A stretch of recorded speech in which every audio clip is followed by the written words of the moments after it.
Have you ever felt like your years of experience in management or logistics are, well, a chapter of the past? What if I told you that very experience is your first class ticket to a thrilling, vital, and surprisingly accessible career in aviation? Today, we're pulling back the curtain on a role you've definitely seen but probably never named, the Airside Operations Coordinator. And we're doing it with insights from a fantastic piece by Rob Kennedy, who's been spotlighting these incredible lesser-known jobs in aviation.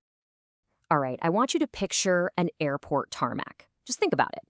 It's a whirlwind of activity, right? You've got baggage carts zipping around, fuel trucks maneuvering, massive planes being carefully pushed back from the gate. As the author Rob Kennedy so perfectly puts it, it's like trying to drive through Paris at rush hour. It looks like total chaos, but underneath it all, it is perfectly, beautifully organized.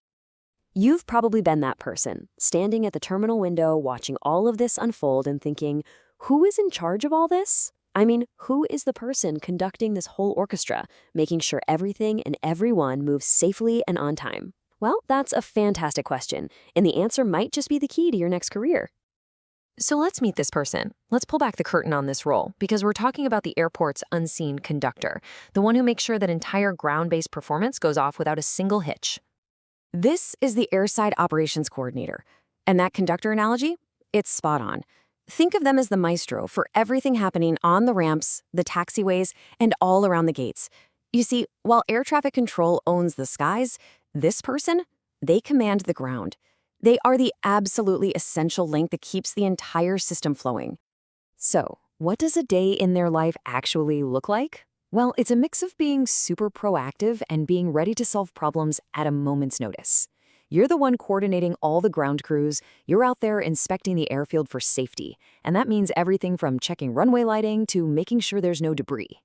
And when things go wrong, you're the first line of response for any emergency on the tarmac. It's a job with some serious responsibility.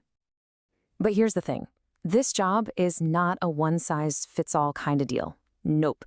The title might be the same, but your day-to-day reality is going to change and change dramatically, depending on the size of the airport you're working at. Take a look. At a small regional airport, you're going to be a jack of all trades. You might even be handling wildlife control. It's perfect for those independent problem solvers. Move up to a medium-sized airport, and now it's all about coordinating different teams, especially for big jobs like deicing.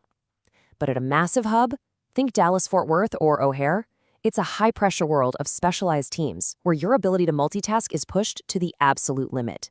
And then you've got private aviation, FBOs, where you're dealing with VIPs on short notice and have a ton of autonomy. Okay, this next part. This is what I really want you to pay attention to, especially if you're coming from a background in management or logistics. This is where we connect all the dots between where you've been and where you could be going. Just look at this. Have you been a plant manager, a logistics lead, a store manager, maybe even a first responder? Then you already have the core skills. I'm talking team leadership, making calm decisions when everything's on fire, handling complex scheduling, and documenting incidents. This is the exact skill set they are desperate for in aviation. The bottom line is, your resume is already 90% of the way there. And you know, it's not just about what's on paper. It's about your character, your reputation as that reliable, solid team player, your ability to communicate clearly when things get stressful, that willingness you have to just jump in and help without even being asked. These are the qualities that really make a great airside ops coordinator. These are the things you've been proving for decades in your career. I really want to let that sink in because it's so important. For anyone out there who's been laid off or maybe feels like your industry has left you behind, listen to me. Your experience is not lost. It is not obsolete. It is precisely what qualifies you for this vital role in a new and honestly really exciting industry. So, you're interested. You can see the fit. But what's the actual path forward? How do you get there? Okay, let's break down the practical steps. The training you'll need, the tech you'll use, and yeah, of course, the pay. Here's the great news. This is a learnable job. You don't need some 4-year aviation degree to get started. You'll begin with on-the-job training, shadowing the pros, and learning the ropes directly from them.